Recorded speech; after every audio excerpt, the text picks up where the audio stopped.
Ya. Bueno, entonces la clase de hoy va a ser acerca de las señales para los sensores. Es un circuito muy sencillo, un circuito en realidad bien básico.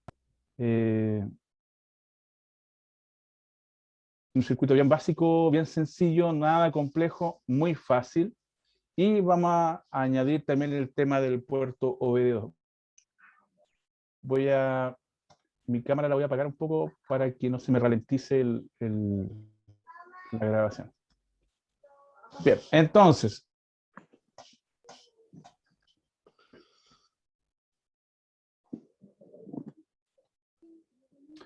ya. ¿Cuáles son los materiales que vamos a necesitar para hacer lo que es la parte de sensores? Los sensores que van a ir en el tablero van a ser el ST, el IAT, el MAP, el TPS y la sonda de oxígeno, la lambda. Entonces, con estos potenciómetros nosotros vamos a simular los sensores. Si ustedes se dan cuenta, son todos sensores analógicos. Voy a silenciar a Víctor. Si hay alguna pregunta, me la hacen en el chat y después habilito el micrófono. Los potenciómetros para el ST, para el sensor de temperatura refrigerante, va a ser un potenciómetro de 1 kilo. 1 kilo ohm. Vamos a bajar esto. Lo mismo el del IAT. También va a ser de 1 kilo.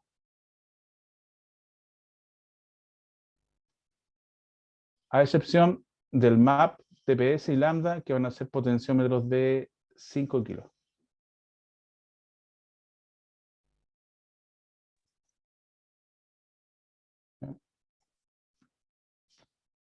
Y todos potenciómetros lineales. Alguien me preguntaba el otro día si podía ser logarítmico. De funcionar van a funcionar igual. El tema es que el potenciómetro logarítmico viene a tomar, viene a hacer el efecto del funcionamiento casi al final de la carrera del potenciómetro. Entonces no se nota el efecto cuando estamos dando el cursor. Un potenciómetro lineal es un potenciómetro que vamos a suponer que tengo un valor de ohms. ¿Ya? Su valor va aumentando en la medida que yo voy, supongamos que estos sean ohms.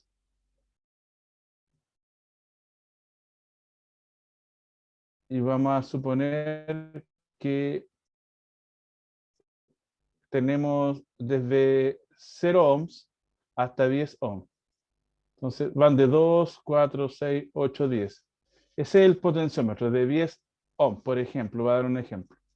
Y aquí tengo la carrera completa. Aquí le di una vuelta completa al potenciómetro. Aquí está la mitad de la vuelta del potenciómetro, un cuarto de vuelta del potenciómetro, 3/4 de vuelta del potenciómetro.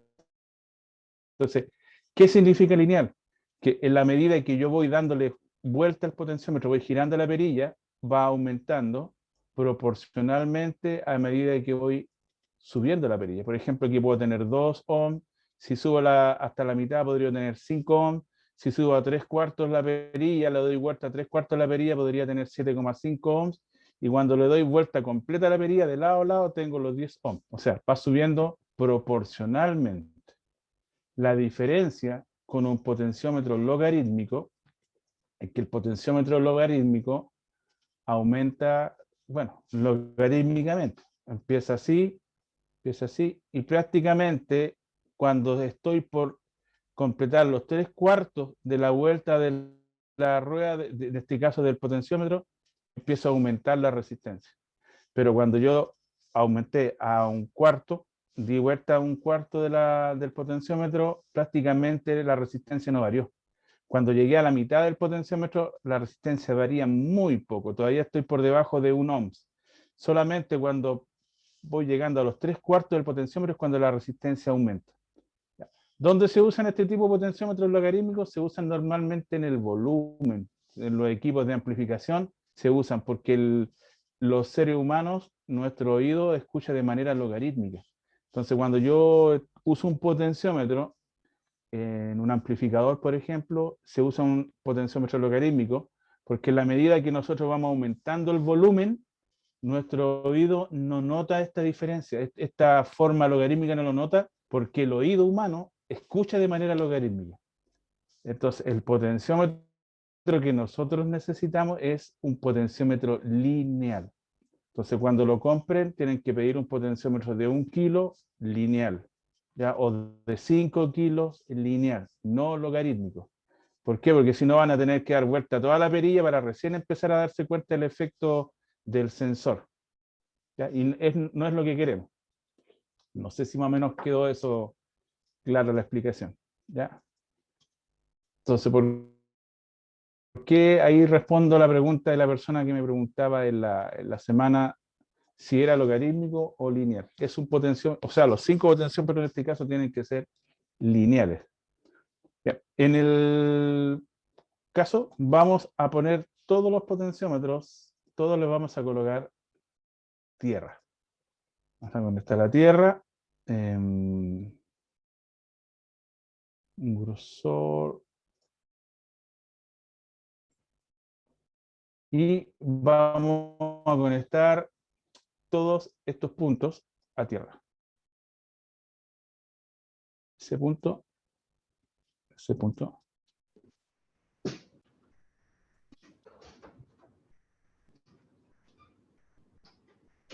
Ese punto. Todas las entradas de los potenciómetros a tierra. Y esto va a ir al negativo del tablero. Buscamos el negativo común del tablero y lo colocamos a tierra, o GND o tierra, negativo común del tablero. Perfecto. Y en el caso del ST, del sensor de temperatura del refrigerante, nosotros vamos a conectar la resistencia a la resistencia que está acá. O sea, en la entrada del sensor, la parte que va al tablero, la banana, la vamos a conectar a esta resistencia. Esta resistencia va a ser de 47 ohms. Ya, 47 ohms, que sería en este caso amarillo, violeta y negro. Esos son los colores. 47 ohms.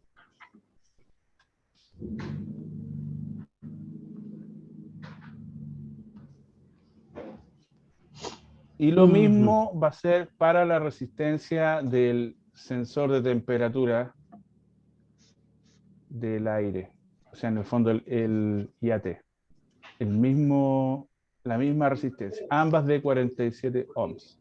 Ah, no, ya empecé la clase, lo que puedo ver.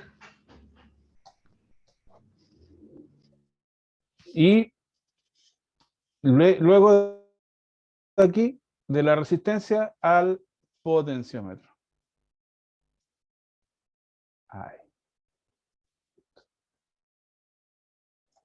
Ahí tendríamos entonces nuestro sensor ST. Esta patita que queda aquí, esa patita queda libre, no se va a tocar, queda en el aire. Entonces, ¿qué es lo que vamos a conectar? La banana, que va a quedar al panel, a la resistencia de 47 ohms, y de la resistencia de 47 ohms al cursor del potenciómetro, y el otro extremo a tierra. Todas las tierras común, y nos vamos al negativo en este caso del tablero. Buscamos dónde está el negativo del tablero, y masa. Buscamos el negativo del tablero, y todos esos potenciómetros van directamente a masa, a la masa del tablero, la masa general. Bien. Y vamos a hacer con el IAT, lo mismo, vamos a colocar de la banana a la resistencia, de la resistencia al potenciómetro. La otra patita nos queda libre. Entonces, internamente la computadora, lo que estos potenciómetros vienen a representar lo que serían una resistencia con coeficiente térmico negativo que van en los sensores, ¿ya? Son unas NT, resistencia coeficiente térmico negativo. Entonces, lo que hacen es disminuir el valor de resistencia a medida que aumenta la temperatura. Aumenta la temperatura y la resistencia del sensor empieza a disminuir. Entonces, lo que hace es que se produzca una caída de voltaje alrededor de que varía entre los 0,8 voltios y los 4,7 voltios. Entonces, cuando la temperatura del agua o del refrigerante o del aire, en este caso el IAT, está fría, alrededor de los 4,7, 5 voltios estaría enviando el sensor a través de esta banana a la computadora que nos va a quedar afuera. Entonces, cuando la temperatura del aire o del refrigerante empieza a aumentar, entonces lo que nos ocurre es que la resistencia empieza a disminuir. Entonces nosotros con el potenciómetro vamos a simular que la resistencia está disminuyendo y vamos a empezar a girar el potenciómetro hasta que la resistencia tenga un mínimo, y eso significa que el agua está caliente, llegó el agua a la temperatura de trabajo, entonces esa nos está enviando aproximadamente 0,7, 0,8 voltios a través de esta banana a la computadora. Entonces así de esa forma el procesador junto con su mapa interno que tiene interpreta que el sensor está con el aire o con el agua caliente trabajando a temperatura de trabajo. ¿Ya? Entonces esta es la forma como vamos a conectar los sensores tanto el ST como el IAT. Otra cosa distinta va a ser con el MAP, el TPS y el lambda. El MAP, lo que nosotros vamos a hacer con el MAP es que vamos a conectar, ¿ya?, tanto el sensor MAP como el sensor TPS, los vamos a conectar a los 5 voltios. Vamos a borrar esto. Aquí sí vamos a tener que colocarle voltaje. Les colocamos voltaje porque ahora nosotros a través del sensor le vamos a enviar un voltaje de 0 a 5 a la computadora. Entonces, este voltaje son los 5 voltios que vienen del regulador de voltaje. ¿Se acuerda que en la clase antepasada, en la primera clase, colocamos un regulador de voltaje de 5 voltios? Bueno, ese voltaje va a venir aquí. Después del regulador de voltaje, estos 5 voltios van a estar presentes en el MAP y en el TPS. Entonces aquí vamos a colocar más 5 voltios. Más 5 voltios. Y esos van acá.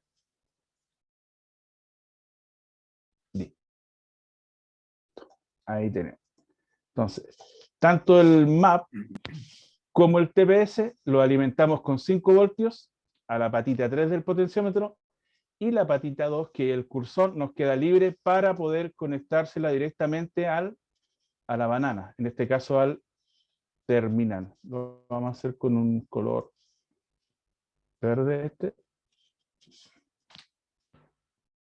y el MAP entonces nos queda conectado directamente al terminal.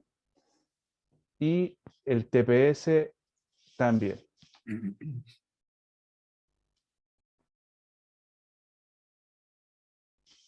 Y ahí tendremos entonces MAP y TPS. Entonces, lo que estamos haciendo, en el fondo, cada uno de estos potenciómetros actúa como divisor de voltaje. Entonces, ahora vamos a dividir el voltaje entre 0 y 5 voltios.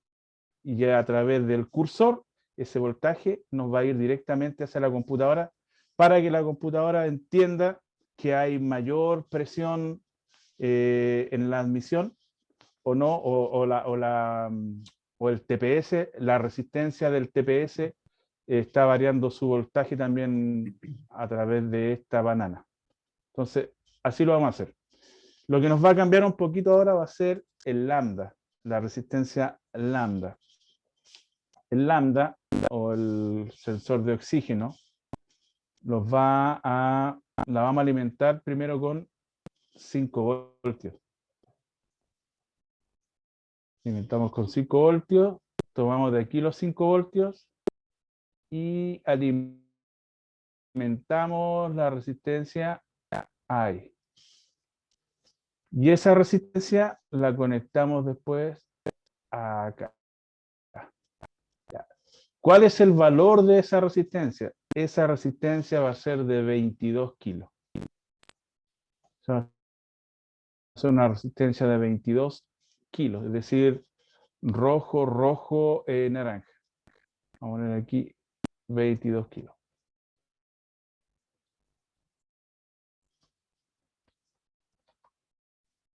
22 kilo ohms. Ahí. Y desde el... Vamos a poner acá... de aquí nos vamos entonces de este terminal del cursor hacia la salida. Ese va a ser nuestro circuito en este caso, de sensores. No sé si hay alguna pregunta, alguna duda, alguna consulta con respecto. Resistencia de 47 ohm para ST, resistencia de 47 ohm para el IAT. La patita número 3 del potenciómetro queda libre, lo mismo que en el IAT. Los potenciómetros son de 1 kilo y son lineales. En el MAP no vamos a colocar ninguna resistencia, solamente nos va a actuar como divisor de voltaje. Ahora nos va a llegar un voltaje de 5 voltios al terminal número 3, el cual el potenciómetro, cada vez que nosotros movamos el cursor, va a actuar como divisor de voltaje y nos va a enviar un voltaje entre 0 y 5 a través de este terminal, a la computadora. Lo mismo que el TPS. Y en el caso del lambda, bueno, actúa un poquito similar al anterior, pero con la diferencia que no le vamos a mandar los 5 voltios directos, sino que un voltaje, una caída de tensión que vamos a tener aquí en la resistencia de 22 kilos, es la que va a ingresar, porque recordemos que un lambda oscila entre 0,2 y 0,8 voltios cuando está trabajando. Entonces necesitamos producir ahí una caída de tensión. Y ahí simulamos con el potenciómetro y le mandamos ese voltaje a través del terminal. Preguntas, dudas, consultas, ¿los escucho o los leo?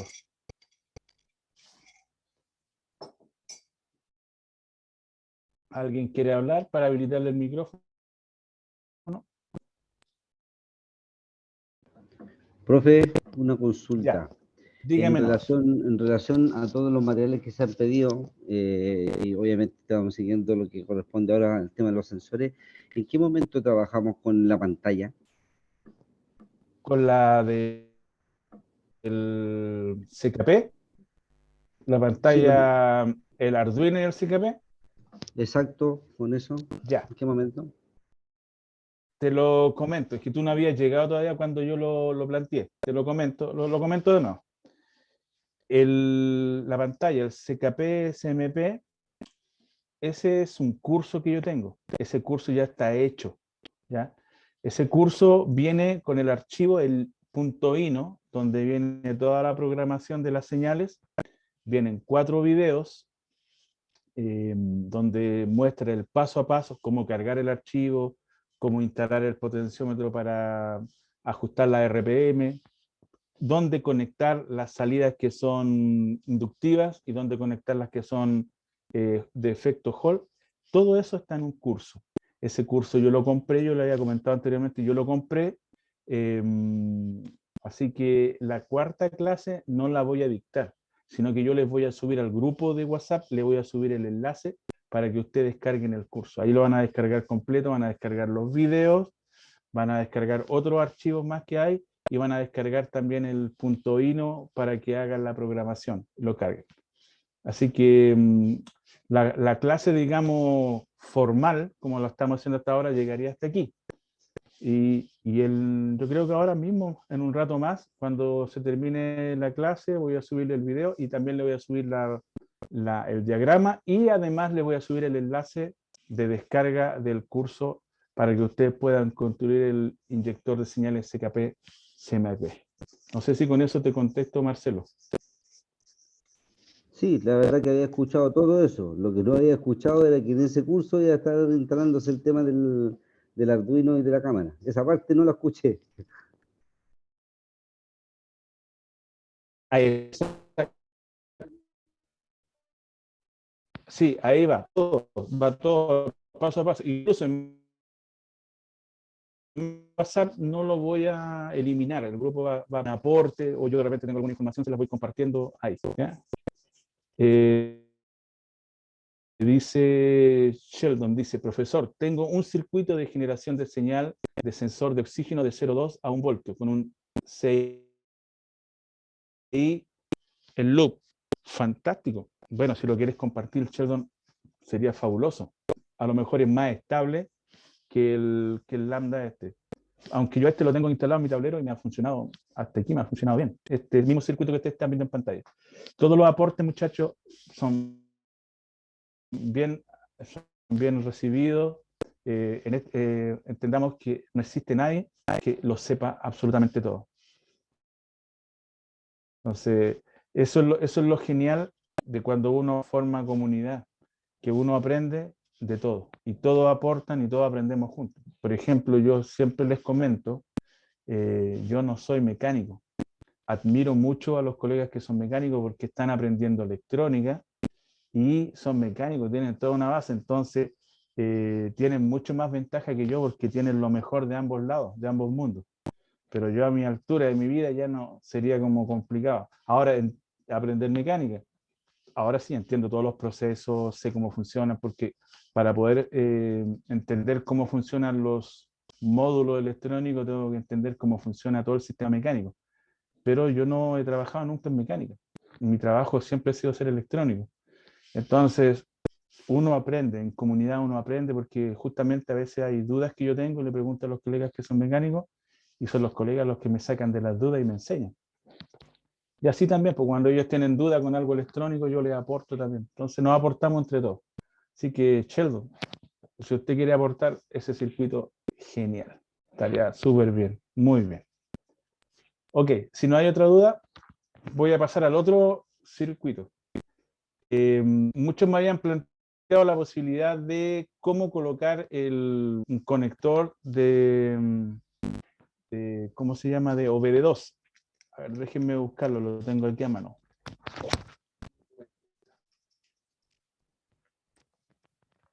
Voy a encender la cámara. Yo, en mi caso personal, lo compré en AliExpress. ¿Ya? Me costó algo así como $3, $4. Al final me salieron como 5 o 6 dólares con el envío. Ya. Este viene con los 16 cablecitos.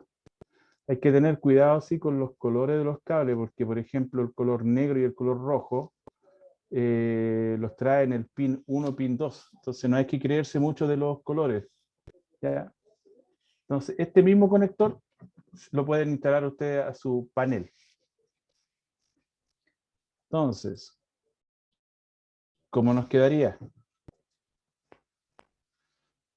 Para no tener que estar rayando, lo dibujé. Me di el trabajo de dibujarlo antes. Tenemos el conector. Ya entre el pin 4 y pin 5 lo vamos a conectar a tierra, a la misma masa que tenemos común. Ya al final ya tenemos una masa común para todo el banco.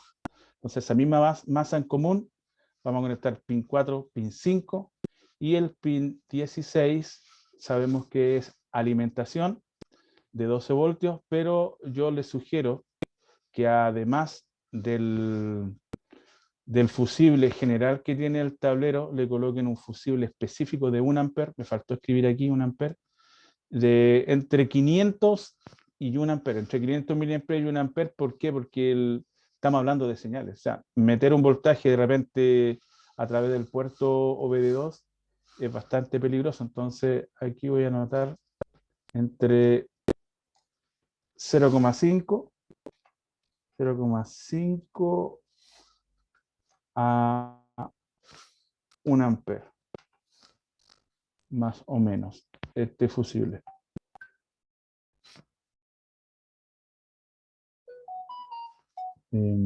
Ahí Sheldon envió una imagen, la vamos a ver. ese fusible de 0,5 a 1 ampere. Y a los 12 voltios. ¿Cuáles de los 12 voltios? Porque tenemos un switch para más 30 y un switch para más 15. Mi sugerencia es que lo hagan en el de más 15. Entonces, cuando uno mete el escáner le dice, ponga contacto. Entonces ahí nosotros le damos contacto con el más 15. Esos 12 voltios los hacemos llegar a través de un fusible de 0,5 a 1 amper hasta el pin número 16. Voy a ver el WhatsApp que envió Sheldon al grupo. Ya, ahí lo envió Sheldon ese. Sí, tengo ese Sheldon. Creo que una vez lo hice y funciona bastante bien. Gracias, Sheldon, por tu aporte, amigo. Ya, las líneas. La J1850, la positiva, la sacamos en el pin número 2 y vamos a colocar una resistencia. Acuérdense que de 220 con un LED conectado a tierra. Entonces, toda la actividad que ocurra en ese pin, nosotros lo vamos a estar monitoreando a través de este LED. Entonces, cuando hay una actividad en el puerto número 2, a lo mismo que en el puerto número 10, que es el J1850 pero negativo, nosotros lo vamos a estar viendo. El LED se va a estar iluminando, va a estar parpadeando. Entonces, de esa manera, nosotros notamos que hay movimiento y que está funcionando esos pines. ¿Ya? Lo mismo ocurre para Canache, que va en el puerto 6, pin número 6, también con su respectivo LED, con su resistencia de 220. ¿Por qué? Porque aquí hay tensiones que oscilan entre 0 y 5 voltios. ¿Ya? Entonces, una resistencia de 220 anda bien con un LED. Es lo mismo, por ejemplo, para la línea K, que sale de la pata número 7, la línea L, que sale de la pata número 15, y la CAN Low, que sale de la pata número 14. Todas a su respectivo terminal hembra para poder conectar a la computadora cuando lo requieran con su LED para marcar la actividad. Y aquí aproveché de colocarle también un voltímetro que va conectado a tierra, una patita y el otro después del fusible. Si por alguna razón se quema el fusible, ese voltímetro se les va a apagar. Entonces inmediatamente ustedes saben que no hay tensión de 12 voltios llegando al conector, ya a OBD2. Entonces es bastante sencillo, bastante simple. Cada uno de estos terminales va al panel para que ustedes tengan acceso a través de un cable punta a punta, poder conectarlo a la computadora. Y es así fácil, como decía por ahí un amigo mío, fácil y bonito. No sé si hay algún aporte o alguna duda. Eso es opcional. Yo, como les decía, en mi caso no lo tengo así, porque yo tengo un conector externo y trabajo con ese conector, pero sé que algunos querían conectarlo directamente al banco y también es válido. Pines 1, 3, 8, 9, 11 y 12 y 13 no tienen uso prácticamente. Entonces no los coloqué. Ahora, si cada uno de ustedes quiere colocarlo, hace lo mismo, repite la misma operación y le coloca su resistencia con su respectivo LED.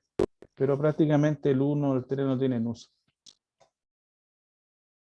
Preguntas, dudas, consultas. Profesor, Sandro por acá. ¿Cómo estás, Sandro?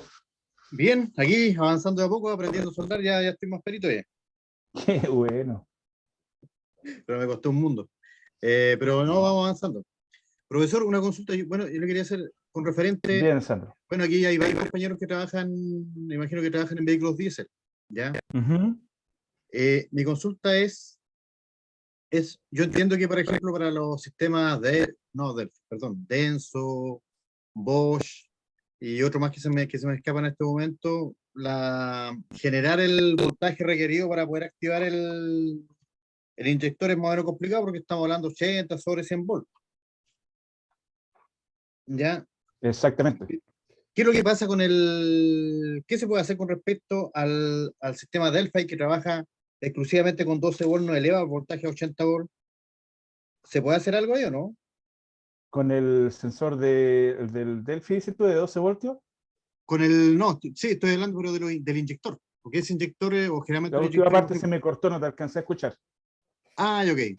¿Qué pasa con por ejemplo, con el sistema Delphi, ya? Que por ejemplo, el que usa yo tengo una San John acá, ¿Ya? Ujú. y ese San John no eleva bueno, ese sistema no eleva el voltaje a 80, 100 volts, sino que trabaja a 12. De hecho, yo lo puedo medir con osciloscopio y me trabaja a 12 volts, Claro. y genera la corriente, como, lo único que sí le da más la corriente, como sobre 20 amperes, tengo entendido. ¿Qué es lo que se Sí, puede hacer sí. ahí? ¿Hay alguna forma de poder, por lo menos, simular ese tipo de sistema, o de poder banquear o simular ese inyector? Mira, en el caso de... Voy a abrir una hoja por aquí en blanco para que podamos... Y yo trabajo harto con Mercedes. Mercedes también no eleva voltajes. Mercedes trabaja con los mismos 24 volts en los inyectores, porque trabajan con un sistema distinto, no trabajan con una bomba. No trabajan, llega una bomba y de ahí sale como un pulpo donde salen todas las tuberías que van a cada uno de los inyectores. En el caso de los sistemas Common Rail, de rail común, como la presión es la misma en cada uno, la presión tiene que ser la misma en el riel, la presión es muy alta. Entonces, ahí, por ejemplo, es donde se tienen que usar los inyectores de tipo piezo, porque justamente como trabajan con un sistema piezoeléctrico, no sirve, por ejemplo, trabajar con bobinas, sino porque si no quemaríamos la bobina a voltaje muy alto y nos saldría un inyector tremendamente gigante.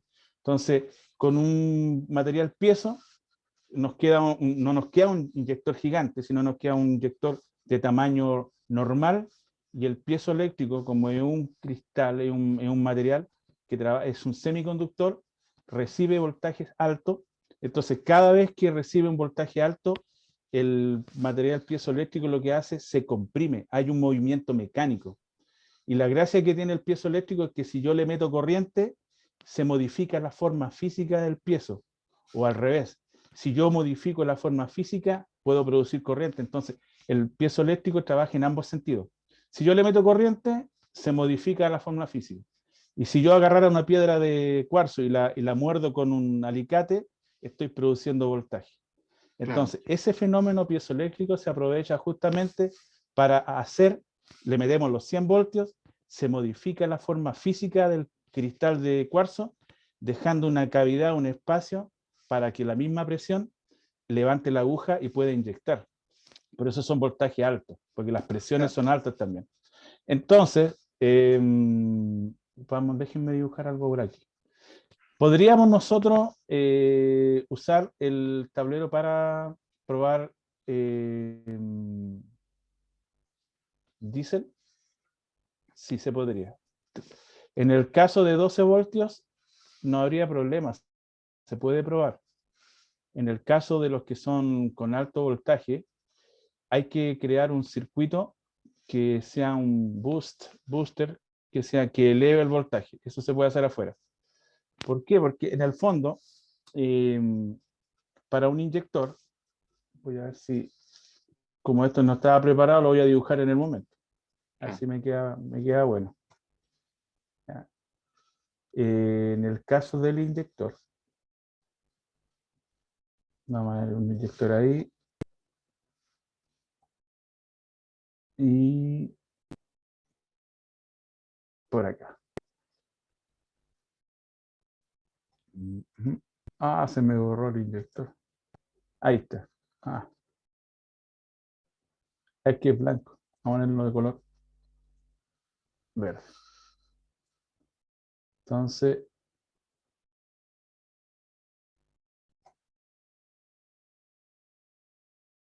ya. Vamos a suponer que ese es un inyector.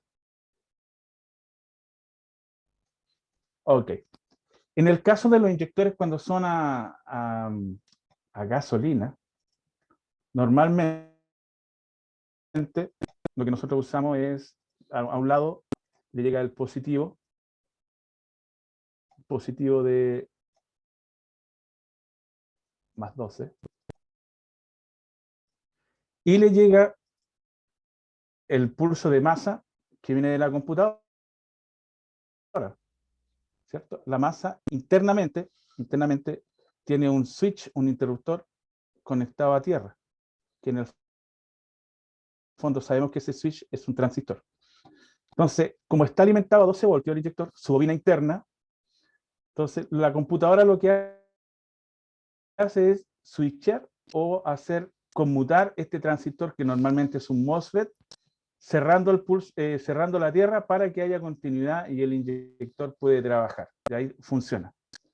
En el caso de una computadora que es diésel, la computadora internamente tiene un circuito o una etapa que le llaman etapa elevadora de voltaje o también le llaman etapa booster o inverter. Tiene varios nombres. Ya, esa etapa elevadora de voltaje toma los 24 voltios de la batería y la eleva, tal como tú decías, aproximadamente a 100 voltios.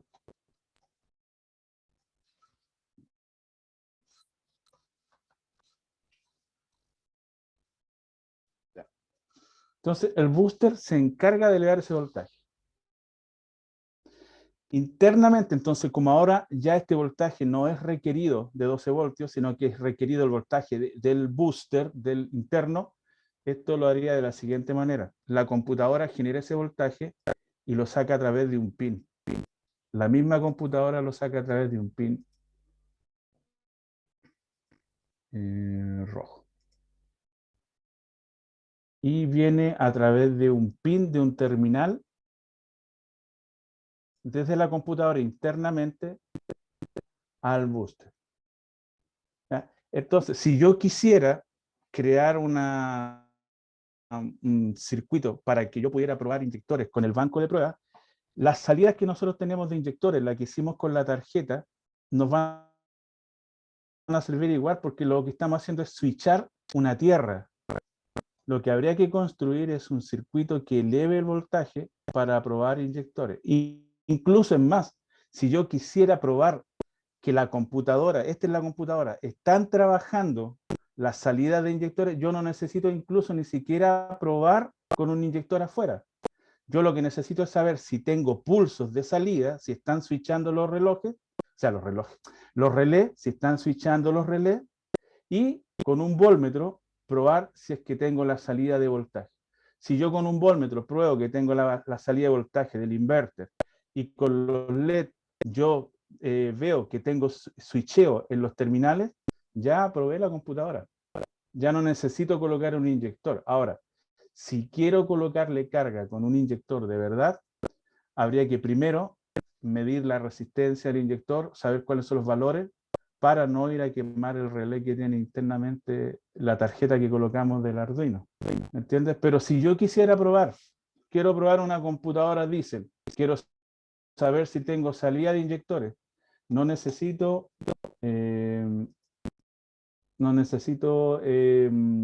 conectar los 100 volts al inyector.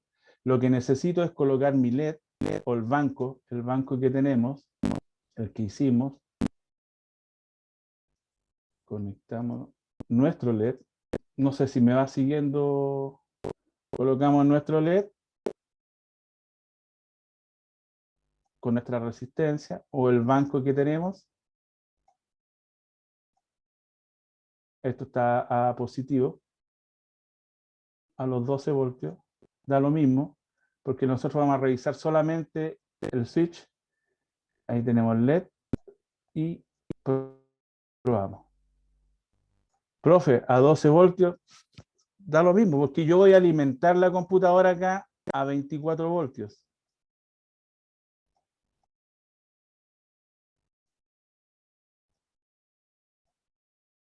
A 24 voltios. Pero lo que yo quiero probar es si el switch, si el MOSFET está trabajando. Si el MOSFET me trabaja, esto es simplemente un switch.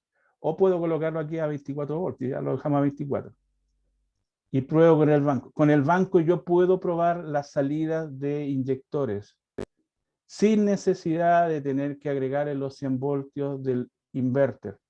Y con un multímetro común y corriente, yo abro la tarjeta o ubico el pin que corresponde a la salida de voltaje y probamos que tengamos el voltaje de inverter.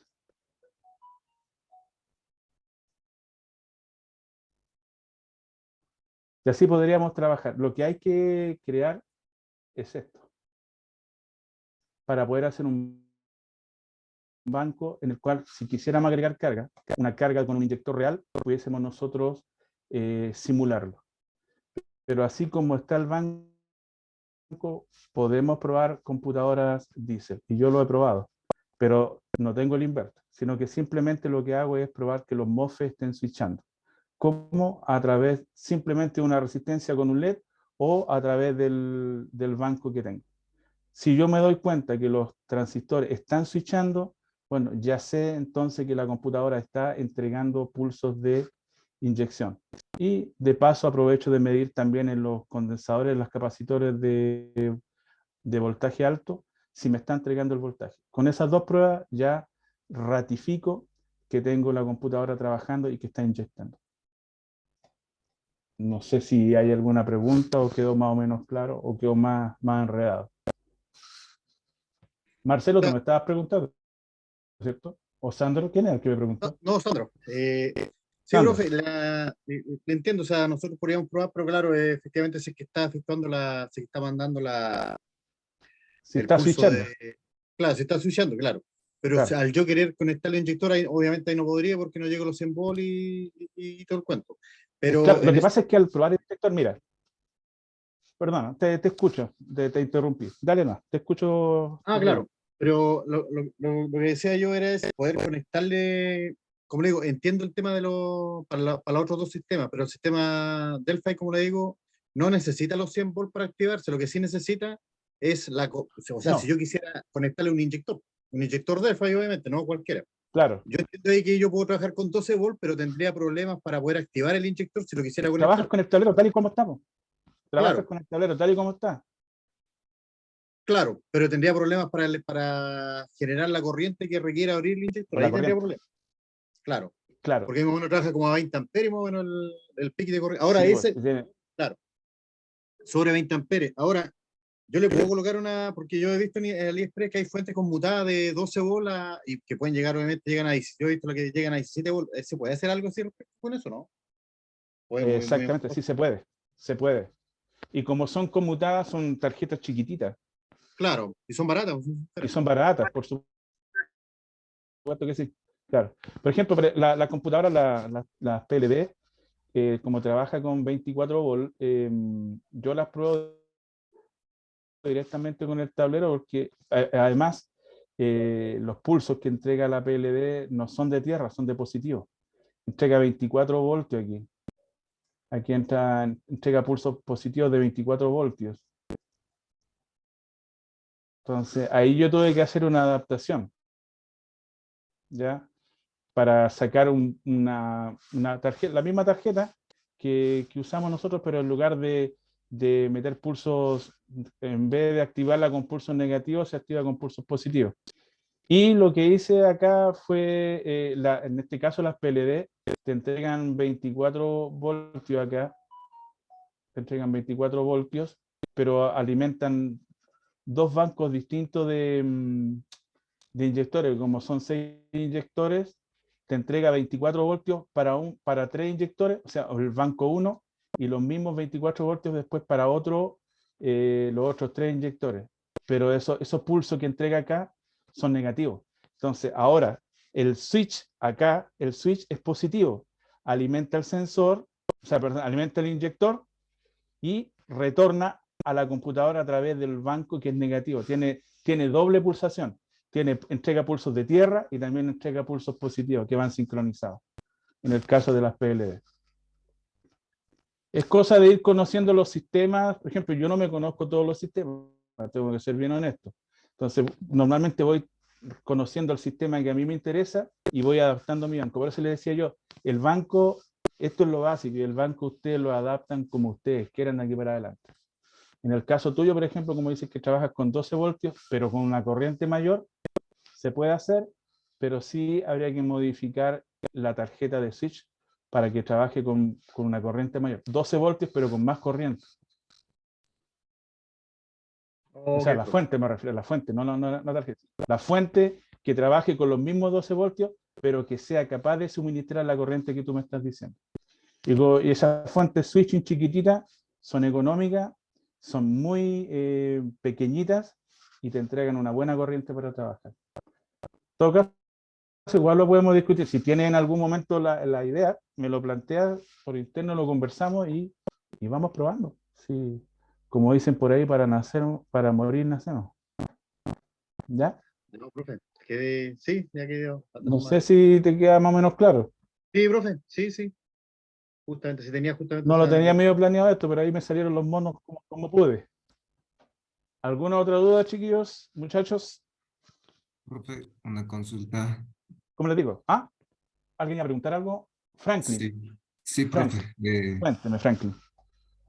Lo siguiente, profesor, para alimentar el probador de EQs que estamos construyendo, eh, una fuente de qué capacidad nos recomienda, profe, y digamos, si yo tengo una fuente de 12 volts a 10 amperes, creo que vi en algunos videos que lo, lo gradúan o cómo lo regulan el amperaje. Esa parte quisiera que Claro, nos ayude, por favor, una orientación. ya mira, Franklin, cuando nosotros probamos una computadora en banco, la computadora sin nada conectado, solamente los positivos de alimentación y la tierra, nada más conectado, la computadora debiese andar alrededor de entre los 100 y 250 miliamperes. Sin nada conectado, no hay nada, no hay sensores, no hay actuadores, nada, no hay nada conectado. Entonces, cuando yo empiezo a conectar cosas, por ejemplo, ya le conecté un escáner, conecté los sensores, la corriente se eleva aproximadamente a 400, 500 miliamperes, y cuando ya empieza a actuar, empieza a comunicarse el escáner, va haciendo picos de 700, 800 miliamperes, baja, y ahí se va moviendo, en la medida que se va comunicando, pero llega como tope, como a 800 miliamperes.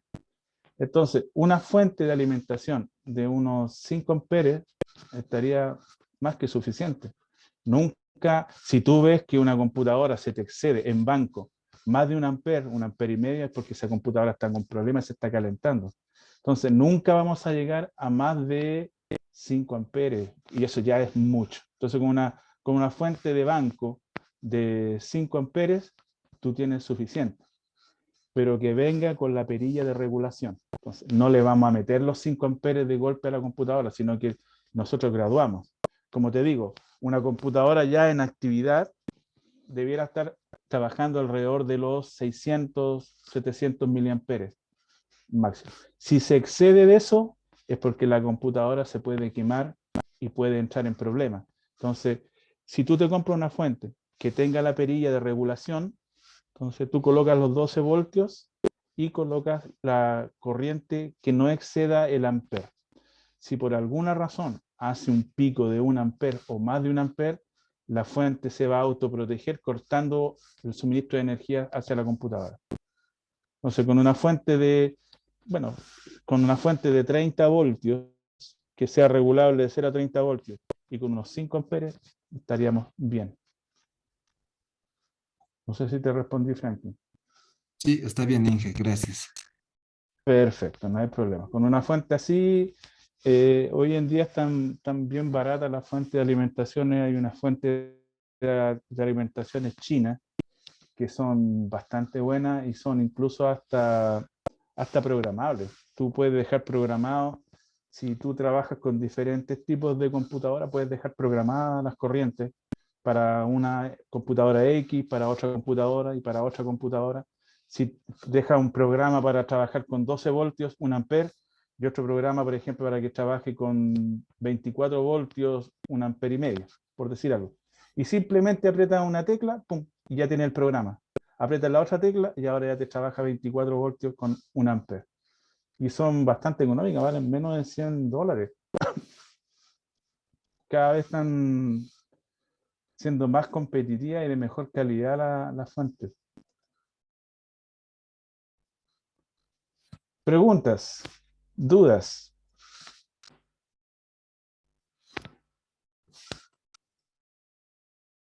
Bien. Profe, una Bueno, consulta. no, pregúnteme.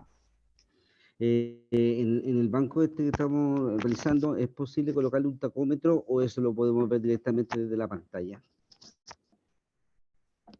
Como para poder, Para ver la como- RPM, exacto. viene en la pantalla. Cuando tú puedes regular, por ejemplo, tiene una perillita, un potenciómetro para regular los RPM, y en la misma pantalla el programa te va mostrando a qué RPM se está moviendo.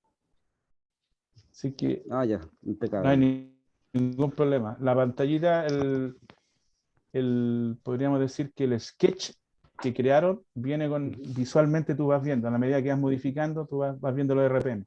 Lo bueno que tiene es que trabaja con mínimo 100 RPM.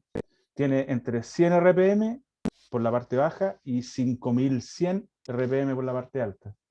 Por lo tanto, te permite incluso, por ejemplo, trabajar en rangos bajos, por ejemplo, cuando hay computadoras que, no todas, pero sí, por ejemplo, algunas computadoras te permiten, que vienen inmovilizadas, te permiten trabajar a 300 RPM, te trabaja la computadora. Ya cuando te pasas los 700 o los 800 RPM, ya llega a velocidad ralenti, se activa y salta la protección del inmovilizador. Pero como nosotros necesitamos saber si las salidas están funcionando, a 300 RPM se puede perfectamente probar. O a 100 RPM, como depende de la computadora. Ahora, vuelvo a repetir, no con todas, hay algunas que no te dejan trabajar, tienes que igual colocar el movilizador y la llave y la antena. Pero sobre todo las computadoras antiguas, una gran cantidad de computadoras antiguas, tú a 300 RPM no tienes necesidad de colocar el inmovilizador. Te empieza a marcar y a trabajar el banco. Las señales que genera el Arduino, como trabaja con 100 RPM, está ideal para eso. Ok, y lo otro, al colocar estos sensores principales, nosotros podemos incorporar también el NOx sensor, que es el sensor de golpe que viene puesto en el bloque del motor. ¿Lo podemos incorporar también o no? Claro, pero ahí ya tendrías que, a ver, el NOC en el fondo es un piezo. Sí, claro. Claro, lo que tendrás que, en ese caso, por ejemplo, espérate, lo voy a ver y eso lo voy a subir, porque creo que el otro día justamente estaba pasando por un libro, pero no me puse a leerlo, sino que lo miré ojeando y había cómo construir un sensor también de detonación para agregarle al banco. Y me acordé justo, y ahora tú lo mencionaste de nuevo. Lo voy a buscar y lo voy a subir para que lo puedan agregar. Así que, Ok, ahí por eso les digo, el grupo, yo no lo voy a eliminar, el grupo va a quedar ahí a per sécula, por si alguien quiere hacer algún aporte, si ustedes quieren hacerme alguna pregunta, tengo siempre buena disposición para atenderlos, y de repente también me entusiasman con algunos proyectos, algunos me muestran algunos proyectos, ya, y ahí también agarro papa yo. Así que para que podamos mantener, digamos, el grupo. ¿Preguntas? Profe, con respecto, bueno, al tema del probador, pero va relacionado a otro lado. ¿Qué tal es el CATAG, el Dígame, archivo CATAG para el tema de los pinados? el archivo, se me cortó una parte, no te la escuché. El programa del CATAG para ver los Los pinados. pinados, otra vez se me cortó, te escuché la pura parte pinado. Los pinados del CATAG. Ah, ya, los pinados del Catac. ¿Sí? ¿Qué tal? Mira, hay hartas páginas que traen mucho pinado, pero la mayoría de esas páginas, de hecho, te traen solamente el pinado de la alimentación y el pinado, digamos, donde va el punto de boost y la alkaline para la programación. Pero a veces cuando queremos hacer andar una computadora para saber si tenemos salida de inyectores, no lo tenemos. No viene esa información. Hay hartas páginas. Yo, por ejemplo, por aquí uso una mucho que la tengo por aquí, a ver, que si, se llama, voy a poner por acá, para compartirla. No sé, esa, EcuDesign. Tiene, pero una cantidad enorme de pines. ¿Para qué está buena? Para saber cuando nos dicen, oiga, ¿sabe qué? La computadora no funciona. Entonces ahí la podemos alimentar y saber si está funcionando o no. Una Adelco, por ejemplo, E37. ¿Eh? Tiene muchísima información en esta página. EcuDesign, pero como te comento, como son son diagramas para hacer reprogramaciones, lo que te sale normalmente son los pines para hacer el boot y la alimentación. Pero no te salen inyectores, no te salen sensores, no Claro. te sale nada. Ya. O sea, podría servir para saber si está en corto, ¿no? Claro, normalmente la primera prueba que tú vas a hacer en una computadora cuando la recibes no es conectarle inyectores, no es conectarle actuadores, nada. La primera prueba que tú haces es conectarle alimentación. Para poder saber, entonces tú miras tu pantalla de tu fuente de alimentación y tú dices, mira, tiene 600 miliamperes. Entonces tú dices, ya ahí hay una anomalía. Tú dices, inmediatamente dices, ¿cómo? Si no hay nada conectado, tiene 600 miliamperes, entonces esta computadora viene con problemas. O al revés, por ejemplo, hace poquitos días me llegó una computadora, la conecté, la banqué y tenía 0,80 y tantos miliamperes. Ni siquiera llegaba a 100 miliamperes. Entonces, esa computadora estaba muerta, no estaba funcionando. De hecho, no tenía ni siquiera actividad el micro. Porque cuando el micro empieza a tener actividad, el micro empieza a consumir más de los 100 miliamperes. Si tu computadora tiene menos de 100 miliamperes, lo único que está funcionando es la fuente, pero, no pero la fuente durmiendo. Porque la fuente te consume aproximadamente menos de 100 miliamperes. Cuando tú le das voltaje al pin número 15, tú despiertas la fuente y empiezan a trabajar, se despierta la fuente de alimentación, se despierta el micro y se empiezan a despertar todos los accesorios y empieza la computadora a consumirte corriente, 100 miliamperes, 150, 250, 350 miliamperes, y tú dices, ah, ya, esta computadora despertó. Cuando te das cuenta que tiene menos de 100 miliamperes, es cuando a veces a una computadora la han tratado de reprogramar y quedó mala la reprogramación y se frició, como se dice la computadora, quedan freezer, ¿ya? Quedan frisear. Entonces significa que esa computadora viene muerta. Todos los sistemas están operativos, pero el microprocesador entró en un proceso de friseo, o sea, se murió en el fondo la computadora. Tú la abres, mides voltaje y la fuente tiene voltaje. Entrega los 5 voltios en sensores, te entrega los 5 voltios para la placa, tiene todo, está funcionando todo, pero cuando tú mides voltaje en los cristales, en el cristal, tú mides voltaje, por ejemplo, en la línea de CAN bus, no hay voltaje. Y si no hay voltaje es porque el procesador está muerto, no está trabajando, no despertó. Es como la Blancanieves, se quedó dormida y no despertó. ¿Entiendes? Por mucho que todos los demás sistemas estén funcionando, el micro no trabaja. Y es porque a veces hacen mala una reprogramación y no sé, pues justo están escribiendo, se cortó la luz y se echaron el computador. Entonces, lo primero que tú haces antes de revisar cualquier cosa es mirar el consumo de la computadora. Si tienes un consumo entre 100 y 250, bien, la computadora despertó y está trabajando. Si tienes un consumo superior a eso, mal. La computadora está consumiendo mucha corriente. Y si tiene un consumo inferior a eso, bueno, la computadora nunca despertó. Entonces, estos diagramas te sirven justamente para eso, para poder darte cuenta en la primera revisión, saber el estado en que viene la computadora. ¿Qué pasa, por ejemplo, si la computadora viene en cortocircuito? Tú la conectas y al momento de darle más 15, 1 ampere. Esa computadora viene en corto. Entonces, de esa forma, antes de banquearle y ponerle sensores, ponerle actuadores, tú ya sabes que la computadora está en corto, no hay nada que hacer. Habría que destapar y empezar a encontrar el corto.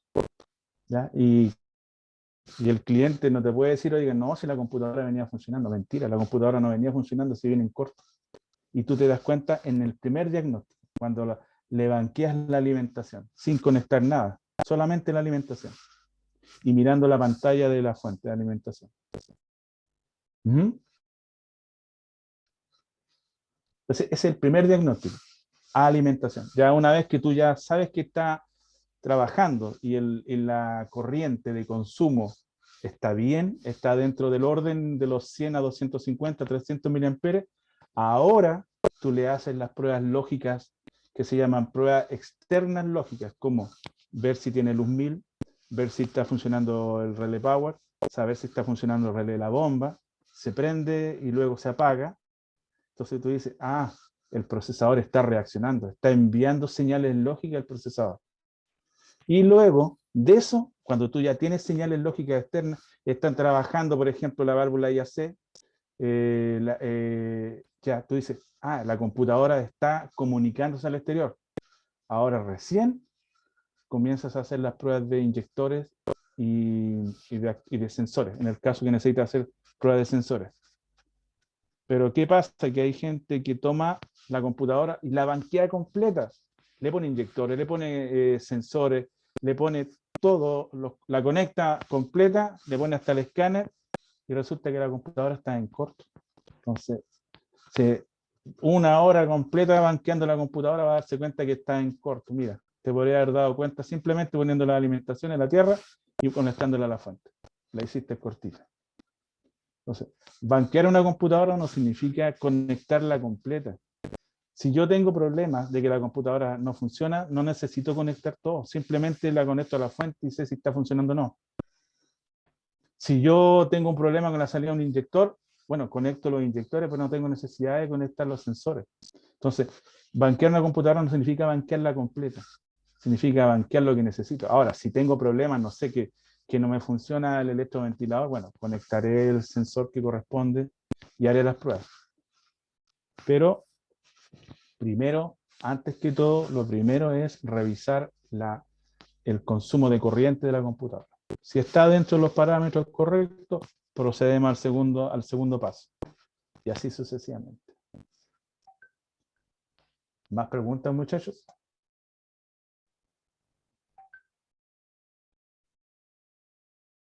Ahora, si alguno de ustedes trabaja con una línea específica de vehículos,